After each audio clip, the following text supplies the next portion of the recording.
दोस्तों आज के इस वीडियो के अंदर हम बात करने वाले हैं स्टीरियो केमिस्ट्री की जो सीरीज चल रही है, प्रीवियस ईयर क्वेश्चंस की जो सीरीज चल रही है उसके पार्ट थर्ड के बारे में यहाँ पर बात करेंगे। तो आपको अच्छी तरह से पता है इसे कि ऑलरेडी वन पार्ट फर्स्ट और सेकंड यहाँ पर कंप्लीट कर चुके हैं स्टीरियो केमिस्ट्री के, जिसमें CSR नेट के प्रीवियस ईयर के क्वेश्चन को सोल्व किया जा रहा है। पार्ट फर्स्ट में हमने ये सारे टॉपिक्स के क्वेश्चन कवर करे थे, पार्ट सेकंड में इन सभी टॉपिक के क्वेश्चन कवर करे हैं। आज जो हम बात करेंगे most important examples of conformation. देखो कन्फर्मेशन से आपके नेट के एग्जाम में काफी सारे क्वेश्चन, मतलब हमेशा क्वेश्चन आने की पूरी चांस है।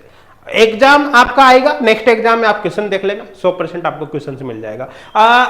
2017 के बाद जितने भी क्वेश्चन आए वो सारे के सारे कहां से आए, केवल इन्हीं टॉपिक से क्वेश्चन आए और 2 पार्ट ऑलरेडी अपन कर चुके हैं। और आज जो बात करने वाले हैं हम पार्ट थर्ड के बारे में बात करने वाले हैं। इन टॉपिक्स के क्वेश्चन सोल्व करेंगे, एक एक क्वेश्चन को आपको ध्यान से सोल्व करना है। ठीक है, क्या करना है आपको, सबसे पहले वीडियो को पॉज करना है और ये जितने भी क्वेश्चंस हैं सभी को आपको पहले खुद से सोल्व करना है। हर क्वेश्चन के 2 मार्क्स है, यू मान लो।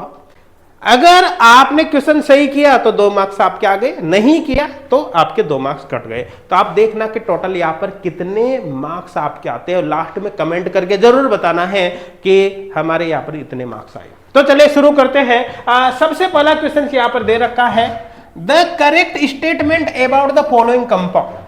देखो 2 कंपाउंड आपको दे रखे हैं और इनके बारे में कुछ स्टेटमेंट यहाँ पर दे रखे हैं जिनको अपन को देखना है। ये जो क्वेश्चन है जून 2018 का क्वेश्चन है, CSR नेट का, आप यहाँ पर देख सकते हैं। तो चले यहाँ पर शुरू करते हैं। देखो यहाँ पर क्या दे रखा है, A is more stable then the B is more stable, मतलब कुल मिलाकर इनकी स्टेबिलिटी से रिलेटेड क्वेश्चन है। तो सबसे पहले इनमें गोच इंटरेक्शन अपन देखते हैं। अगर गोच इंटरेक्शन, देखो गोच इंटरेक्शन जितनी ज्यादा होती है स्टेबिलिटी उतनी कम होती है। अगर दोनों में गोच इंटरेक्शन बराबर है तो स्टेबिलिटी बराबर होगी। किसी में गोच इंटरेक्शन ज्यादा है तो लेस स्टेबल होगा, किसी में कम है तो मोर स्टेबल होगा। चलो गोच इंटरेक्शन यहां पर देखते हैं। सबसे पहले इसमें देखते हैं, देखो यहां पर जो ये मेथिल ग्रुप है वो एक्जेल पोजीशन पे, कहां पर है, एक्जेल पर। और एक्जेल पर जो एल्किल ग्रुप होता है वो एक थर्ड पोजीशन के एक्जेल हाइड्रोजन के साथ गोच इंटरेक्शन करता है। तो ये एक्जेल पर मेथिल है, यहां से काउंट करो 1 2 3, थर्ड पोजीशन के एक्जेल हाइड्रोजन के साथ एक गोच इंटरेक्शन करेगा। यहां से 1 2 3, थर्ड पोजीशन के एक्जेल हाइड्रोजन के साथ एक गोच इंटरेक्शन करेगा। 2 गोच इंटरेक्शन यहां पर हो गए। यहां पर इधर देखो 1 2 3, थर्ड पोजीशन के एक्जेल हाइड्रोजन के साथ गोच इंटरेक्शन, 1 2 3, थर्ड पोजीशन के एक्जेल हाइड्रोजन के साथ गोच इंटरेक्शन। देखो नीचे भी एक्जेल पर मेथिल ग्रुप यहां पर प्रेजेंट है, तो यहां पर भी अपन देख सकते हैं। देखो यहां पर भी 1 2 3, थर्ड पोजीशन के एक्जेल हाइड्रोजन के साथ गोच इंटरेक्शन, 1 2 3, थर्ड पोजीशन के एक्जेल हाइड्रोजन के साथ गोच इंटरेक्शन। इधर भी देखो 1 2 3, थर्ड पोजीशन के एक्जेल हाइड्रोजन के साथ गोच इंटरेक्शन। यहां पर 1 2 3, थर्ड पोजीशन के एक्जेल हाइड्रोजन के साथ गोच इंटरेक्शन। देखो 4 ऊपर है 4 नीचे, गोच इंटरेक्शन यहां पर हो गए 8। आ गई समझ में, आ गई होगी समझ में। इसमें गोच इंटरेक्शन कितने, 8। अब इसमें देखते हैं गोच इंटरेक्शन कितने। उस गोच इंटरेक्शन के बेसिस पर हम स्टेबिलिटी को कंपेयर कर पाएंगे। जहां पर गोच इंटरेक्शन ज्यादा है वो लेस स्टेबल होगा और जहां पर कम है वो एक्चुअली मोर स्टेबल होगा। तो चलिए यहां पर शुरू करते हैं, इसके बारे में बात कर लेते हैं। देखो ये जो रिंग है, ये रिंग, इस रिंग के लिए एक्जेल मेथिल है, ध्यान देना। इस रिंग के लिए ये एक्जेल मेथिल है, आप देख सकते हैं। और एक्जेल है तो थर्ड पोजीशन के एक्जेल हाइड्रोजन के साथ गोच इंटरेक्शन करेगा। इसके साथ करेगा 1 2 3, इसके साथ करेगा। ये हो गया भाई, क्लियर है यहां तक। अब दूसरी बात यहां पर देखना, ये जो मेथिल है ये मेथिल, अब ये जो रिंग है ये रिंग, ये चेयर फॉर्म, इसके लिए तो इक्विटोरियल ऊपर की तरफ जा रहा है ऊपर की तरफ। तो इस रिंग के लिए तो ये इक्विटोरियल है, तो इक्विटोरियल तो एक्जेल हाइड्रोजन के साथ गोच इंटरेक्शन कर नहीं सकता थर्ड पोजीशन वाला। तो लेकिन ये जो चेयर है, ये वाली जो चेयर है, इस चेयर के लिए ये एक्जेल पोजीशन है। इसका मतलब इस चेयर के जो थर्ड पोजीशन का एक्जेल हाइड्रोजन है उसके साथ एक गोच इंटरेक्शन करेगा। तो यहां से काउंट करो 1 2 3, थर्ड पोजीशन का एक्जेल हाइड्रोजन गोच इंटरेक्शन यहां पर करेगा। हो गया 1 2 3, 1 2 3, थर्ड पोजीशन के एक्जेल हाइड्रोजन के साथ क्या करेगा, गोच इंटरेक्शन करेगा।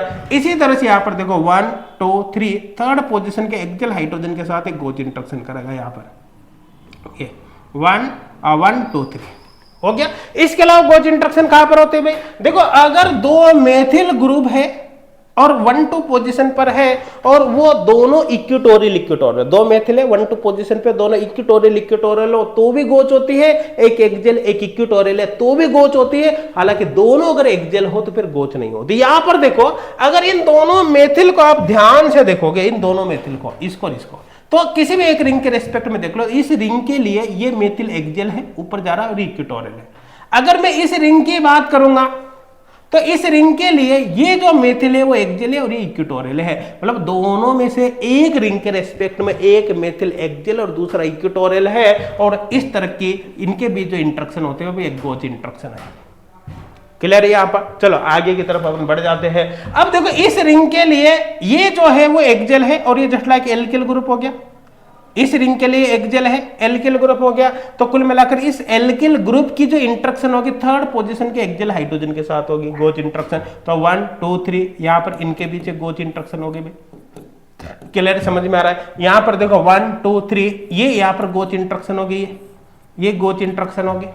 तो इस एक्जेल एल्किल की इसके थर्ड पोजीशन के एक्जेल हाइड्रोजन के साथ गोच इंटरेक्शन होगी। अब देखो ध्यान से समझने की कोशिश करना, इस रिंग के लिए ये जो है ये एल्किल हो तो इक्विटोरियल है, तो इसकी तो किसी हाइड्रोजन के साथ गोच होगी नहीं। क्लियर है? तो इसके लिए केवल एक एल्किल हमने काउंट कर लिया, जिससे दो गोच इंटरेक्शन हो रही है। अब इस रिंग के लिए देखो, इस वाली रिंग के लिए, इस वाली रिंग के लिए ये जो एल्किल है वो एक्जेल है। ध्यान देना, इस रिंग के लिए ये एल्किल एक्जेल है। तो यहां से आप देखो एक्जेल है, तो यहां से काउंट करो 1 2 3, थर्ड के साथ ऑलरेडी यहां पर इंटरेक्शन हो रही है, ये इंटरेक्शन काउंट हो जाएगी। इससे काउंट कर दो या इससे कर दो, एक ही बात है ना? तो यहां से काउंट करो 1 2 3, इसके साथ इंटरेक्शन देखो आप, ये इंटरेक्शन भी यहां पर होगी, ये भी गोच इंटरेक्शन है। फिर काउंट करना कैसे किया मैंने, जिस यहां से मैंने काउंट किया, ये एक्जेल है, यहां से 1 2 3, ये इंटरेक्शन ऑलरेडी किसके बीच, इसके बीच और इसके बीच, तो ये हाइड्रोजन के साथ इंटरेक्शन आ जाए ना, वो बिल्कुल सेम ऐसी होगी। क्लियर है? दूसरा, यहां से हमने काउंट किया 1 2 3, ये हाइड्रोजन और ये एक्जेल, इसके बीच गोच इंटरेक्शन है। अब इसके अलावा और पॉसिबिलिटी नहीं। देखो, इस रिंग के लिए ये एक्जेल है, लेकिन इस रिंग के लिए इक्विटोरियल है, इसकी इंटरेक्शन आपको नहीं करवानी। तो टोटल गोच इंटरेक्शन यहां पर कितनी हो गई? टोटल गोच इंटरेक्शन आप देख सकते हो 1 2 3 4 और यहाँ पर 5, 1 2 3 4 5 और ये 6 7, ये हो गया, सॉरी 6 7 8 गोच इंटरेक्शन है। आप देख सकते हो यहाँ पर भी गोच इंटरेक्शन 8 है, यहाँ पर भी गोच इंटरेक्शन 8 है। दोनों तरफ गोच इंटरेक्शन की संख्या बिल्कुल बराबर है। इसका मतलब क्या हुआ? दोनों इक्वली स्टेबल है, तो ये होंगे इक्वली स्टेबल। इक्वली स्टेबल कैसे बोला इक्वली स्टेबल?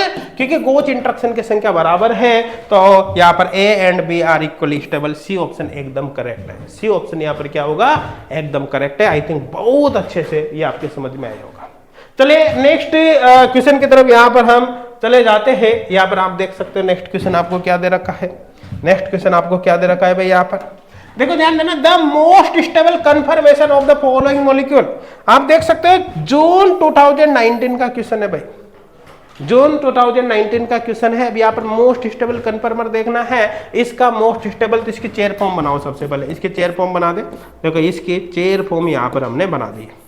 देखो यहाँ पर ये डबल बॉन्ड, इस पर दो एल्किल ग्रुप है, इधर मेथिल, ये यहाँ पर ये मेथिल ग्रुप और यहाँ पर भी मेथिल ग्रुप। इसमें दो तरह की पॉसिबिलिटी, एक तो पॉसिबिलिटी कि मेथिल को एक्जेल पे रख दो, यहाँ पर हाइड्रोजन को इक्विटोरियल पर रख दो, तो देखो यहाँ के बीच की डिस्टेंस काफी ज्यादा होती है। लेकिन अगर मैं उल्टा कर दूं, यहाँ पर उल्टे का मतलब ये हो गया कि मैं मेथिल को यहाँ पर कर दो इक्विटोरियल पर और ये हाइड्रोजन को एक्जेल पर कर दो, तो ये एल्किल, ये एल्किल बिल्कुल पास में आ जाते हैं। यहाँ पर लार्ज रिपल्सन होता है, लार्ज रिपल्सन, लार्ज रिपल्सन, और लार्ज रिपल्सन की वजह से लेस स्टेबल होता है, लेस स्टेबल। तो सीधी सीधी बात है, अगर यहां पर कोई एल्किल ग्रुप है, ध्यान से समझना मैंने क्या बोला, अगर यहां पर कोई एल्किल ग्रुप है यहां पर, तो उस कंडीशन में यहाँ का जो एल्किल ग्रुप है ना, वो इक्विटोरियल पर होने पर इसके पास में चला जाता है, रिपल्सन ज्यादा होने के कारण लेस स्टेबल होगा। तो ऐसे केस में जब ये एल्किल ग्रुप एक्जेल पर होगा तो मोर स्टेबल होगा।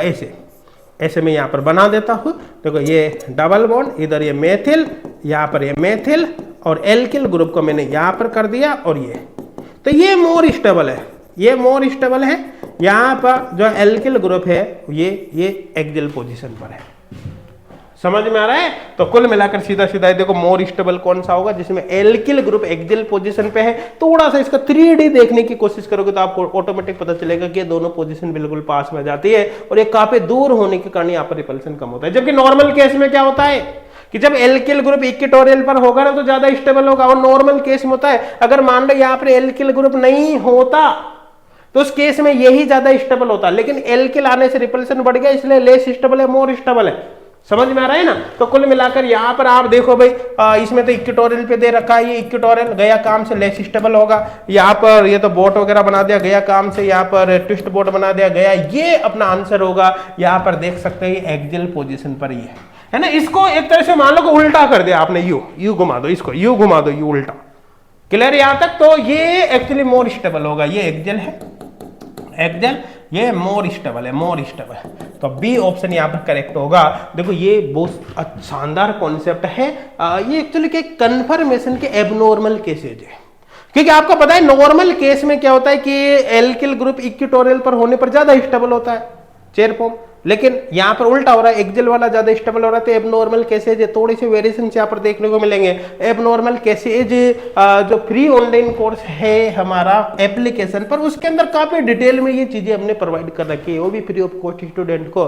तो अगर आपको डिटेल में पढ़ना है ना भाई, क्वेश्चन तो मैंने सॉल्व करवा ही दिया, लेकिन टॉपिक भी आपको डिटेल में पढ़ना हो तो फ्री ऑनलाइन कोर्स से आप जरूर पढ़कर देखना, आपके मजा आ जाएगा। काफी शानदार तरीके से वहां पर करवा रखा है।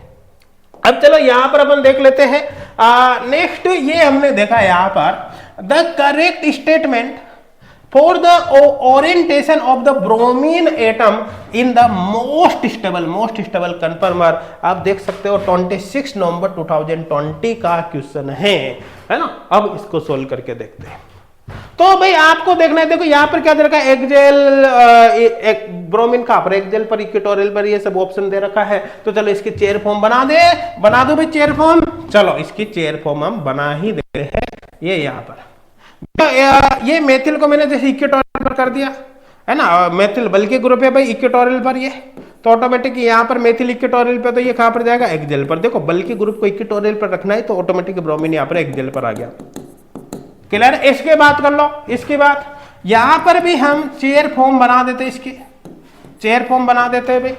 समझ में आ रहा है ना? और यहां पर आप देख सकते हो ये जो मेथिल है इसको मैं इक्वेटोरियल पर कर रहा हूं। देखो मेथिल इक्वेटोरियल पर होगा तो ये दोनों ट्रांस है, ये दोनों ट्रांस है, ये इक्वेटोरियल पर तो ये भी इक्वेटोरियल पर ही होगा, है ना। थोड़ा और ढंग से बना देता हूं, कोई दिक्कत वाली बात यहां पर नहीं है। इस तरह से देखो ये मेथिल इक्वेटोरियल पर है तो ये भी इक्वेटोरियल पर होगा क्योंकि 1,2 ट्रांसफर है। और आप देख सकते हो ये 1,3 ये मेथिल और ये मेथिल ये ब्रोमीन सिस पर है, इसका मतलब ये नीचे की तरफ है तो थर्ड पोजीशन का बीआर भी नीचे की तरफ होगा ये, और ऑटोमेटिक इक्वेटोरियल पोजीशन पर आ गया। देखो यही मोस्ट स्टेबल कन्फर्मर है। तो आपसे यही पूछा यहाँ पर कि जो मोस्ट स्टेबल कन्फर्मर है उसमें ब्रोमीन एटम का ओरिएंटेशन क्या है। आप देख सकते हो कि इसमें ब्रोमीन एटम एक्सियल पोजीशन पर है जबकि यहाँ पर इक्वेटोरियल पोजीशन पर है। तो चलो यहाँ पर देखते हैं axial in A and equatorial in B, मतलब बी ऑप्शन एकदम सही होगा, बी ऑप्शन एकदम सही होगा। आई थिंक बहुत अच्छे से समझ में आ गया होगा कि किस तरह से सॉल्व किया है। चलो नेक्स्ट यहाँ पर देखते हैं, नेक्स्ट क्या दे रखा है भाई, ये बहुत ही जबरदस्त शानदार क्वेश्चन है और 16 फरवरी 2022 को ये क्वेश्चन आपके आया है। और आप देख सकते कितना अच्छा क्वेश्चन है। The structure that corresponds to the most stable conformation of the following compound. देखो ये कंपाउंड है और आपसे पूछा इसका मोस्ट स्टेबल कन्फर्मेशन कौन सा होगा। अब यहां पर देखो चलो देखने की कोशिश करते हैं। देखो सबसे पहले तो देखो यहां पर ये 1,2 ट्रांस है, ये वेज पर सीएल है, डेज पर सीएल है तो 1,2 ट्रांस है। यहां पर मैं देखो ये दोनों सीएल 1,2 ट्रांस है भाई, तो 1,2 ट्रांस पर सीएल देखो आप, देखो इसमें इक्वेटोरियल इसमें इक्वेटोरियल ये ट्रांस ही आ रहा है 1,2 ट्रांस है ना, तो ये भी 1,2 ट्रांस ही आ रहा है। तो हो सकता है आपका आंसर ए ऑप्शन हो। पहले आगे भी देख लेते पूरे ऑप्शन देखो। यहां पर आप देख सकते हैं 1,2 6 आ रहा है, 1,2 6 तो हो ही नहीं सकता, आपका आंसर ऐसे गया काम से। यहाँ पर आप देख सकते हो ये भी ये एक्सियल इक्वेटोरियल 1,2 6 ही आ रहा है, ये आपका आंसर कभी भी नहीं हो सकता।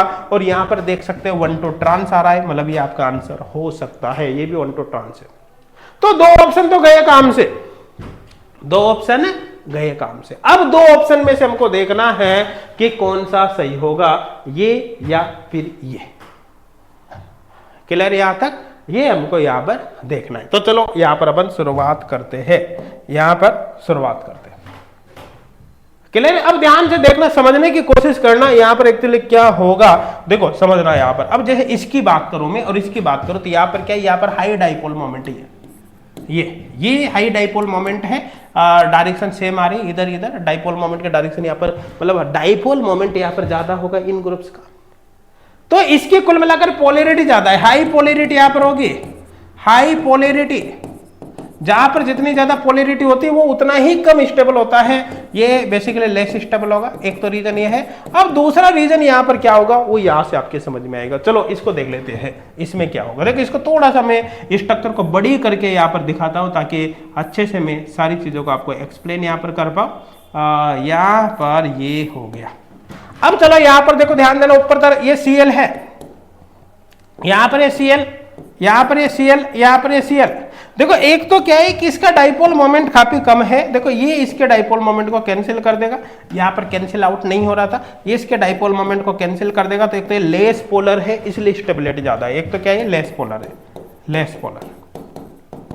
क्लियर है? दूसरा यहां पर स्टेबिलिटी का क्या रीजन है, देखो ध्यान देना, यहां पर ये लोन पेयर ऑफ इलेक्ट्रॉन है, देखो एक्सियल पोजीशन पे लोन पेयर ऑफ इलेक्ट्रॉन आ रहा है, ये एक्सियल पोजीशन पे लोन पेयर ऑफ इलेक्ट्रॉन आ रहा है भाई यहां पर, ये है ना, और ये। अब यहां पर देखिए Cl नीचे, तो इसका एंटी पेरिप्लेनर जो इसका sigma anti bonding molecular orbital होगा वो यहां पर है, ये वैकेंट सिग्मा एंटी बॉन्डिंग। अब देखो इसका ये लोन पेयर और इसका sigma anti bonding molecular orbital दोनों सेम डायरेक्शन में पैरेलल आगे ना, पैरेलल आगे, तो यहां पर इंटरेक्शन पॉसिबल है। ये क्या हो गया, N2 सिग्मा स्टार इंटरेक्शन। कौन सी इंटरेक्शन है भाई, ये है N2 सिग्मा स्टार इंटरेक्शन, और ये N2 सिग्मा स्टार इंटरेक्शन इसकी स्टेबिलिटी को बढ़ा देता है। अच्छा यहाँ पर एक ही नहीं है N2 सिग्मा स्टार इंटरेक्शन, यहाँ पर भी तो बिल्कुल सेम है, इसका एंटी बॉन्डिंग मॉलिक्यूलर ऑर्बिटल ये हो गया, तो यहाँ पर भी इंटरेक्शन होगी है ना। इसी प्रकार बिल्कुल सेम ऊपर की तरफ भी है, यहाँ पर भी एक्सियल है ये, तो ये इंटरेक्शन इसके साथ भी होने है भाई, यहाँ से यहाँ पर भी ये इंटरेक्शन, यहाँ पर भी होने, यहाँ पर भी तो एंटी बॉन्डिंग मॉलिक्यूलर ऑर्बिटल है ये। तो कुल मिलाकर इसमें इतनी सारी N2 sigma star anti bonding molecular orbital है, सॉरी इतनी सारी इसमें N2 सिग्मा स्टार इंटरेक्शन है। ये जो इंटरेक्शन है ना, इसी को अपन एनोमेरिक इफेक्ट बोलते हैं। क्या बोलते हैं, एनोमेरिक इफेक्ट। तो ये एनोमेरिक इफेक्ट शो करता है, एनोमेरिक इफेक्ट। तो कुल मिलाकर एक तो इसकी पोलैरिटी कम है, दूसरा एनोमेरिक इफेक्ट दर्शाता है, इसलिए ये मोर स्टेबल है। तो ये क्या है भाई, मोर स्टेबल। तो ये हो गया भाई मोर स्टेबल, मोर स्टेबल। इसका मतलब आपका आंसर भाई यहाँ पर ए ऑप्शन पे नहीं होगा, आपका जो आंसर होगा डी ऑप्शन होगा। एनोमेरिक इफेक्ट कैसे पहचाने आपने, देखो ये Cl मान लो, तो इसका sigma anti bonding molecular orbital इसका बिल्कुल अपोजिट होगा, और इसका एक्सियल लोन पेयर ये है, तो ये भी ऊपर की तरफ है, ये भी ऊपर की तरफ है, दोनों बिल्कुल पैरेलल आ गया है ना। लोन पेयर और सिग्मा एंटी बॉन्डिंग पैरेलल आ गया, इनके बीच इंटरेक्शन यहाँ पर इजीली हो जाएगी। यही क्या है, एनोमेरिक इफेक्ट है, और इस इंटरेक्शन की वजह से इसकी स्टेबिलिटी बढ़ जाती है।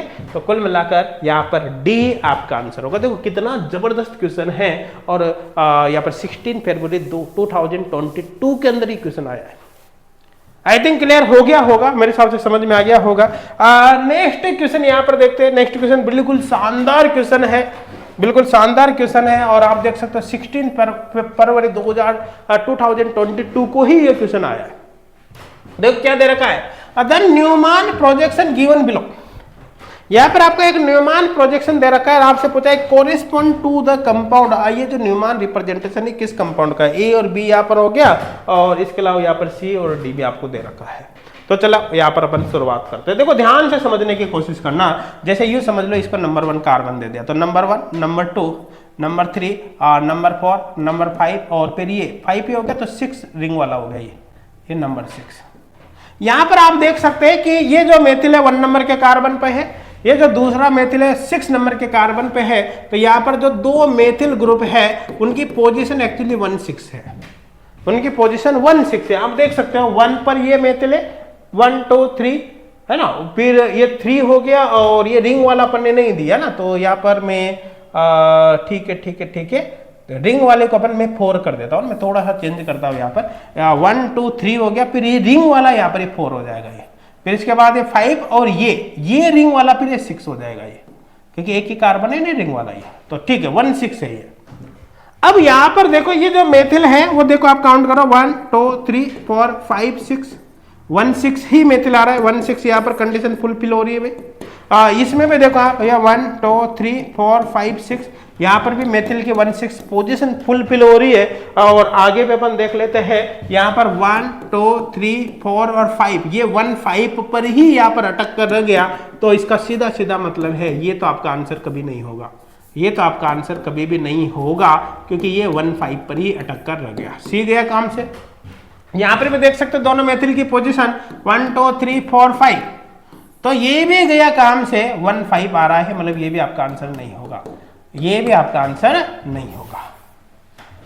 क्यों नहीं होगा? क्योंकि ये भी 1 5 है, मेथिल की पोजीशन यहां पर भी 1 5 है। तो देखो दो ऑप्शन तो कट गया, सी और डी तो आपका आंसर होगा ही नहीं। आपका जो आंसर होगा या तो ए होगा या बी होगा, इतना तो अपन को पता यहीं पर चल चुका है। अब चले यहां पर इनको सोल्व करके देखते हैं किस तरह से आपको सोल्व करना है। ध्यान से आप समझना, अच्छे से समझने की कोशिश करना भाई। देखो इसका मैं चेयर फॉर्म यहां पर बनाता हूं, चेयर फॉर्म यहां पर मैं बना देता हूं। तो चलो चेयर फॉर्म हम बना लेते हैं यहां पर इस तरह से, यहां से यहां पर ये हो गया, यहां से ये हो गया, ठीक है। अब यहां पर देखिए 1 नंबर का कार्बन में इस कार्बन को ले रहा हूं भाई, यहां पर ये कार्बन 1 नंबर का। तो इस कार्बन पे देखो ऊपर की तरफ हाइड्रोजन है ये और इधर की तरफ ये इक्विटोरियल पर मेथिल ग्रुप है। तो इक्विटोरियल पर ये मेथिल ग्रुप हो गया, ये इक्विटोरियल पर मेथिल, ये 1 नंबर का कार्बन है, ये 1 नंबर। और ये 1 नंबर का कार्बन एक्चुअली फ्रंट कार्बन हो गया, ये फ्रंट, और ये रिंग वाला बैक कार्बन हो गया। तो इस मॉलिक्यूल को यहां से देखो, यहां से जब इसको आप यहां से देखोगे तो ये आपको फ्रंट पर, इसके पीछे ये दिखाई देगा। कुल मिलाकर पीछे वाला कार्बन ये है, मैं यहां पर ऐसे रिप्रेजेंट कर देता हूं इसको, पीछे वाला कार्बन ये है, ये वाला। तो केवल फ्रंट वाले को ही मैच करके देख लूंगा मैं। देखो CH3 इधर आ गया, ये हाइड्रोजन ऊपर की तरफ आ गया, ठीक है। तो ये 1 नंबर का कार्बन है, तो भाई 2 नंबर का कार्बन ये होगा यहां पर, समझ में आ रहा है ना। तो फिर 3 नंबर का जो कार्बन होगा वो ये वाला होगा, 3 नंबर का कार्बन ये वाला, ठीक है। तो फिर 4 नंबर का कार्बन इसके जस्ट पीछे वाला जो कार्बन होगा 4 नंबर का होगा, तो ये 4 नंबर का कार्बन होगा ये वाला।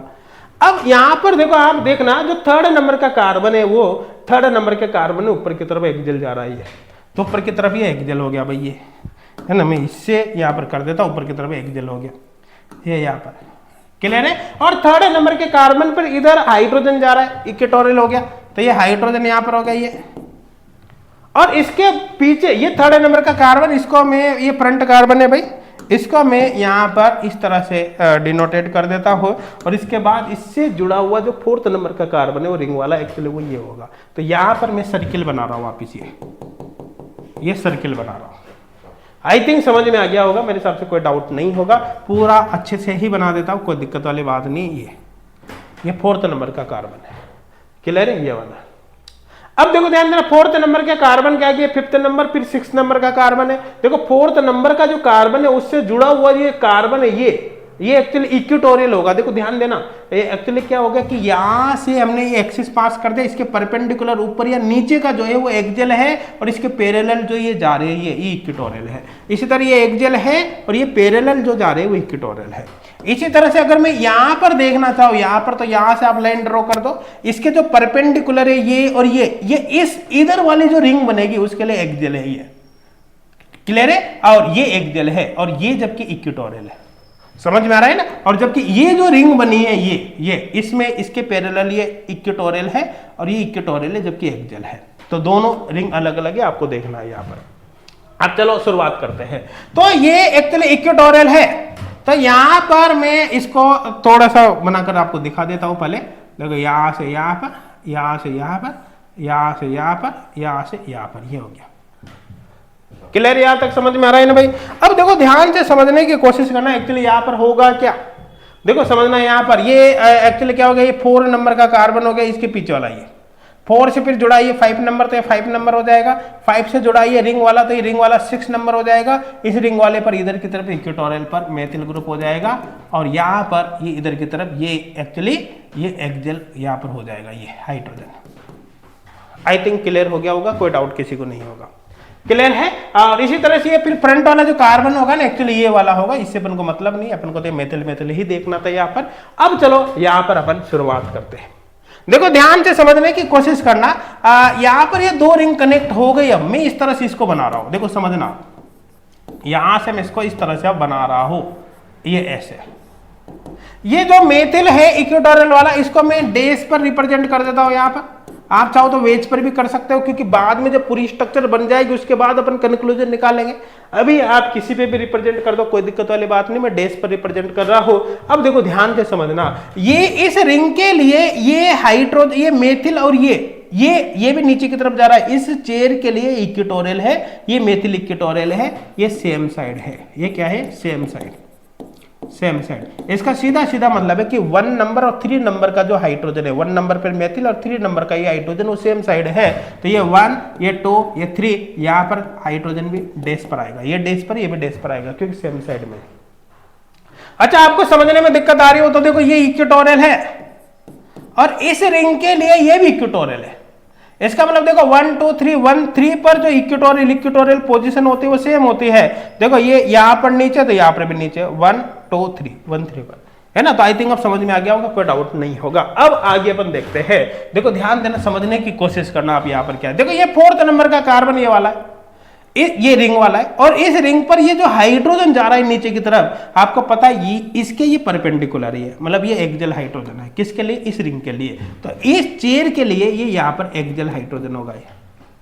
अब आप देखो, ये जो रिंग है ये वाली, ये इसके लिए ये एक्सियल है और ये इक्वेटोरियल है। तो 1 2 एक्सियल इक्वेटोरियल, आप देखो 1 2 एक्सियल इक्वेटोरियल, ये सिस होता है, ये एक्सियल इक्वेटोरियल है ना। या उल्टा कर दो आप, ऐसे कर दो भाई, ये इक्वेटोरियल एक्सियल, 1 2 एक्सियल इक्वेटोरियल सिस ही होता है।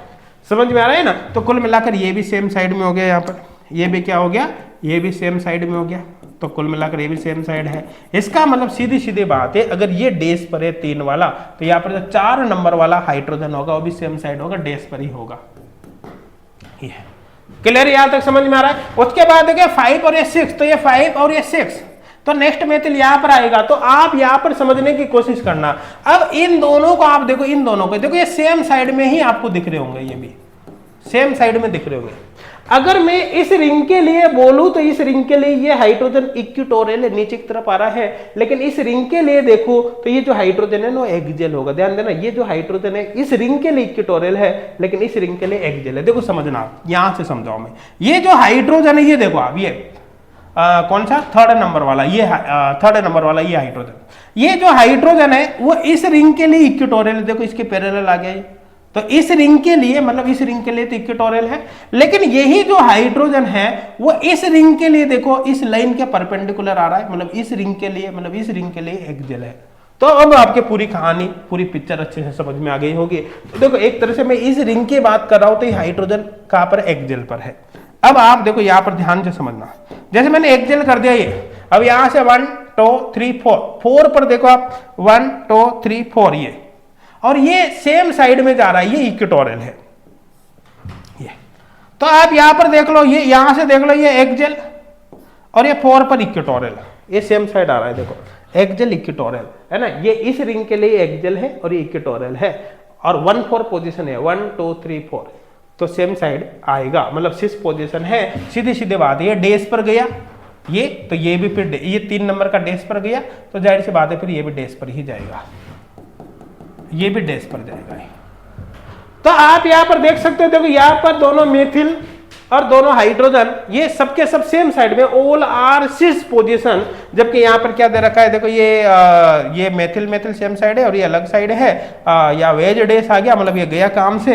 यहां पर ऑल आर सिस, मतलब ये ऑप्शन यहां पर एकदम करेक्ट होगा। आई थिंक बहुत अच्छे से समझ में आएगा। देखो कितना शानदार क्वेश्चन है, कितने जबरदस्त तरीके से यहाँ पर कॉन्सेप्ट आपको बता रखे हैं। उम्मीद है बहुत अच्छे से समझ में आ रहा होगा। चलो नेक्स्ट क्वेश्चन यहाँ पर देखते हैं, है ना। नेक्स्ट क्वेश्चन अपन यहां पर देखते हैं। आपको भाई हर क्वेश्चन को खुद से सोल्व करके देखना है। आपको सबसे पहले क्या करना है, वीडियो को पॉज करना है और मर्जी से क्वेश्चन को सोल्व करना है। फिर जब समझ में नहीं आए तो फिर आपको वीडियो को स्टार्ट करके फिर क्वेश्चन को सोल्व करना है। और मैंने बताया था ना शुरू में, आपको हर क्वेश्चन पर मार्क्स देने 2 नंबर। सही क्वेश्चन किया 2 नंबर आपको मिल गया, नहीं किया तो 2 नंबर आपके कट गए। और आपको कमेंट में जरूर बताना है कि आपके इसमें कितने मार्क्स आए। ठीक है, तो चलो उम्मीद है क्वेश्चन सोल्व कर लिया होगा। यहां पर अपन देख सकते हैं कि आपको दे रखा है भाई, देखो ध्यान देना, in the following equilibrium conformer B is more stable than A when R is. देखो देख सकते हो जून 2019 का क्वेश्चन है, ठीक है। अब यहां पर देखो ये पूछा है कि ये जो कन्फर्मर बी है, ये बी कन्फर्मर, ये मोर स्टेबल कब होगा, इस बी मोर स्टेबल कब होगा, आर की जगह पर, इस आर की जगह पर मैं क्या रखूं कि मोर स्टेबल हो। भाई जनरली अपन को पता है कि यहां पर देखो जब इक्विटोरियल पर कोई एल्किल ग्रुप या बल्कि ग्रुप होता है तो स्टेबल होता है। इसका मतलब जनरली स्टेबल इक्विटोरियल होना चाहिए था एज कंपेयर टू एक्सियल, मतलब कुल मिलाकर मोर स्टेबल तो ये होना चाहिए था। लेकिन आर की जगह पर क्या कोई ऐसा ग्रुप आ सकता है कि उस कंडीशन में ये फॉर्म इससे ज्यादा स्टेबल हो जाए? तो आपने बिल्कुल सही सुना है, ऐसा हो सकता है। अगर मैं इस आर के जगह पर, ध्यान देना, अगर इस आर की जगह पर मैं फ्लोरीन जोड़ दूं तो ये मोर स्टेबल हो जाएगी। कैसे होगी? फ्लोरीन में से क्या रखा है भाई? तो चलो फ्लोरीन में क्या रखा है मैं आपको बताता हूं। यहां पर देखो, यहां पर एक्चुअली ये है, ये यहां पर है भाई, ये आर की जगह पर मैं फ्लोरीन रखकर आपको बताता हूं, सारी कहानी, सारी पिक्चर आपके यहां पर क्लियर हो जाएगी भाई कुछ ही समय में। देखो अगर आर की जगह पर मैं फ्लोरीन रख दूं तो आपको पता है यहां पर भी एक्सियल पर हाइड्रोजन होगा, समझ में आ रहा है भाई, है ना। और यहां पर देखो ये जो फ्लोरीन है बिल्कुल इसके इसके बिल्कुल ऊपर की तरफ, मतलब एंटी पोजीशन पर sigma anti bonding molecular orbital होगा वैकेंट। और यहां पर एक्चुअली क्या होगा कि ये जो है ये जो CH बॉन्ड होगा, यहां पर ये बॉन्ड पेयर ऑफ इलेक्ट्रॉन को इसमें ट्रांसफर करने की कोशिश करेगा, मतलब यहां पर sigma two sigma star interaction होगी।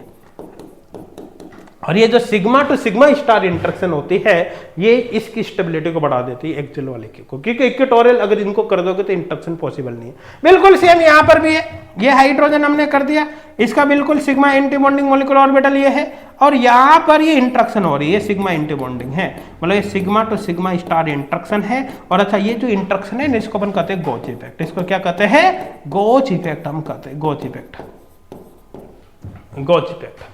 क्लियर यहां तक? तो कुल मिलाकर सीधी सीधी बात यह है कि गोच इफेक्ट की वजह से ये ज्यादा स्टेबल होती है। अच्छा अब आप सोचोगे कि अगर मैं यहां पर, आंसर तो ये हो गया हमारा, अगर यहां पर मैं क्लोरीन ले लूं तो क्लोरीन में क्या बुराई है भाई? क्या क्लोरीन लूंगा तो गोच इफेक्ट नहीं होगा?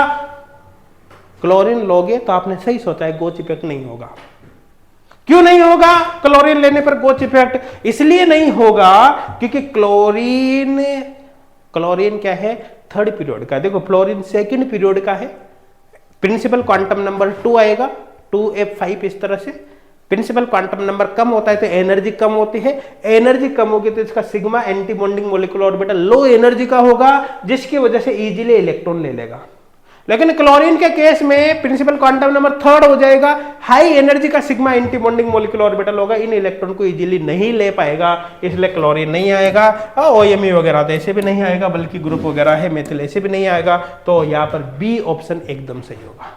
तो आई थिंक अब यहां पर देखो इस लेक्चर के अंदर, इस पूरे वीडियो के अंदर जितने भी क्वेश्चन हमने सोल्व किए हैं वो सारे के सारे आपके समझ में आ गया होगा। तो देखो स्टीरियो केमिस्ट्री की जो सीरीज थी इसके टोटल 3 ही लेक्चर आने थे, 3 लेक्चर के अंदर हमने वो सारे टॉपिक यहां पर कवर कर लिए। देखो ध्यान देना, फर्स्ट लेक्चर में इन सब टॉपिक के क्वेश्चन थे, सेकेंड लेक्चर में इन टॉपिक के क्वेश्चन थे, थर्ड लेक्चर में इन टॉपिक के क्वेश्चन, और ये वो सारे के सारे वो टॉपिक से जहां से 2017 के बाद क्वेश्चन आए हैं।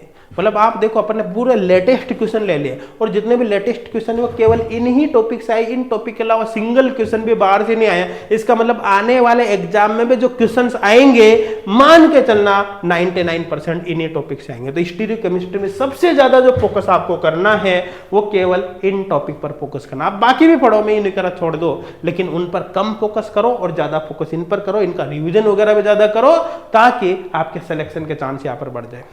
और ये सारे के सारे टॉपिक, इनमें से देखो ऑलमोस्ट अधिकांश टॉपिक आपको अगर डिटेल में पढ़ने भी हो तो जो HGOOD क्लासेज एप्लीकेशन पर है उसमें फ्री कोर्स के अंदर ये सारे टॉपिक मिल जाएंगे, वहां से आप इनको पढ़ सकते हैं। और अगर अच्छा लिंक आपको एप्लीकेशन का डिस्क्रिप्शन में मिल जाएगा, वहां से आप डाउनलोड कर लेना, एप्लीकेशन पे सारे ये टॉपिक फ्री कोर्स में आपको मिल जाएंगे। अच्छा सपोज करो कि कोई टॉपिक ऐसा है जो फ्री कोर्स में आपको नहीं मिल पा रहा, तो आप क्या है कि उसमें नेट का एक डेमो कोर्स भी है, वो अलग कोर्स है, उसको आप देख लेना। उस कोर्स में बाकी बचे हुए टॉपिक आपको मिल जाएगा। अगर एक दो टॉपिक बच जाता है तो फिर डेमो से आप कवर कर लेना, अदरवाइज फ्री कोर्स से आप पढ़ना, उसके अंदर सारे टॉपिक्स आपको मिल जाएंगे। तो देखो ये पूरी की पूरी जो सीरीज है स्टीरियोकेमिस्ट्री की आपके लिए बहुत ही ज्यादा हेल्पफुल रही होगी। हाँ, आप इन कॉन्सेप्ट के बेसिस पर अपने रिवीजन को और स्ट्रॉन्ग कर सकते हैं, अपने कॉन्सेप्ट को और अच्छे से कवर कर सकते हैं, ताकि आपके सिलेक्शन के चांस बढ़ जाए। और आई थिंक अब किसी को भी किसी प्रकार का कोई डाउट यहाँ पर नहीं होगा।